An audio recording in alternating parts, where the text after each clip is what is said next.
1 доллардың бағасы 1000 теңгеге дейін көтеріледі ме? Осы сұрақ барлық қазақстандықтарды уайымдатуда. Осы блогта бұл жағдайда кім ұтады, кім ұтылады және ары қарай не істеуге болады, сол туралы бүгін талқылайтын боламыз. Сәлеметсіздер ме, құрметті көрермендер? Менің есімім Мейрамбек, кәсіпкер және YouTube тренермін. Әрине, Ресей мен Украинаның қақтығысы әсерінен бүкіл инвестиционный компаниялар өзінің акцияларын Ресейден алып кеткен болатын. Сондықтан да Ресей компанияларының акциялары бірден құлдырап, доллардың бағасы Ресейдің рубліне қарағанда өсіп кетті. Ал өздеріңіз білесіздер, Қазақстанның теңгесі Ресейдің экономикасына тікелей тәуелді. Өйткені күнделікті тұтыну тауарларынан бөлек машиналарда, үлкен қымбат запчастарда, киім-кешекте басым бөлігі Ресейден кіріп жатыр. Ал енді кредитті теңгемен алғандарға сәл оңайлау болады. Өйткені бұрын 1 миллион теңгені төлеп құтылу үшін біраз көбірек еңбек ету керек.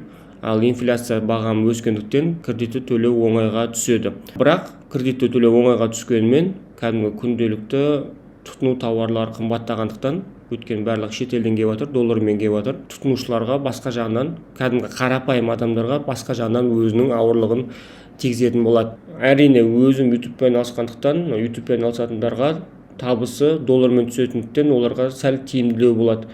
Бірақ бағана айтқандай, тұтынушы тауарлар қымбаттағанмен одан бір қатты пайда түсе қоймайды. Ал осындай жағдайларда ең бірінші сіз бен бізге қандай әрекет жасау абзалырақ болып табылады? Күнделікті тұтынатын тауарларымызды барынша қазақстандық өндірушілерден алғанымыз абзал болып табылады. Кәдімгі қарапайым сабын болсын, шампунь болсын, сүт болсын, мороженое болсын, қазақстандық, made in Қазақстан, Қазақстанда жасалған деген тауарларды алатын болсақ, біздің өзіміздік отандық өндірушілерге үлкен көмегіміз болып табылады. Өйткені бізге осы уақытқа дейін шетелден кіріп келді әртүрлі тауарлар. Солтүстік жақтан болсын, батыс жақтан болсын. Енді ол тауарларды өзімізден шығып, өзіміздің экономикамызды қолдау мақсатында, жоғарыда айтқандай, Қазақстанда өндірілген тауарларды алуға шақырамын. Әрине, басты сұраққа келіп оралатын болсақ, курс доллары 1000 теңге дейін көтеріле ме? Бәрі де мүмкін, бірақ қарапайым сайтқа кіріп қарайтын болсақ, прогноз курс доллара деген тура курс прогноз бойынша келе жатыр. Мысалы, бүгін 4 наурызға курс бағамы 508 теңге.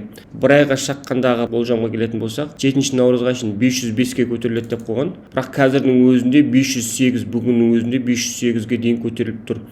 Сәл төмен түсетін болсақ, 505-тен 514-ке шейін көтерілу керек, 13 деп.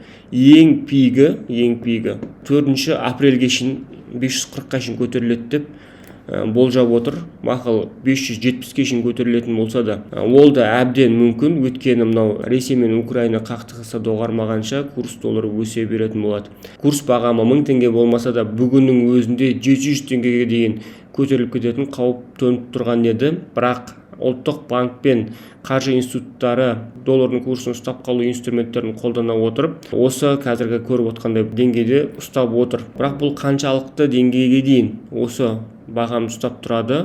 Әрине, осыған қарастырылған доллардың бағасын ұстап тұруға қарастырылған баланстағы сома таусылғанша. Әрине, бәріміз Құдайдан тілейміз, Ресей мен Украина арасындағы қақтығыс доғарып, бейбітшілік өмір сүруге. Бағана айтқандай, барлық туған туыс таныстарыңызға тек қана қазақстандық өнімді алуға сұраныс жасаңыздар. Өйткені біздің экономикамызды өзіміз көтермесек, ешкім көтермейді. Apicon.ru деген сайт бүкіл аналитиканы біледі. Қазақстаннан бөлек әлемде болып жатқан аналитиканы зерттей отырып, осындай курстың бағамын зерттейтін платформа болып табылады, жоғарыда айтылғандай. Және бұның прогнозы бойынша мына 4 апрельге шейін максимум 540 деп көрсетілген. Жарайды, 570-ке шейін көтерілсе де, әрине 1000 теңгеге шейін көтерілмеу кәдімгі айдан анық болып тұр. Сондықтан да қатты үрейге алмай, қайттан доллардың бағасын орнына келуіне бәріміз үлкен сенім артамыз. Және осы доллардың бағамын ұстап қалу институттары да апрель-майға шейін баланстағы қаржысы жетеді. Сондықтан да артық паникават етуге орын жоқ деп есептеймін. Келесі эфирде кездескенше амандық, саулық болсын. Үйлеріңізде бейбітшілік орнасын. Сау, сәлемет болыңыздар.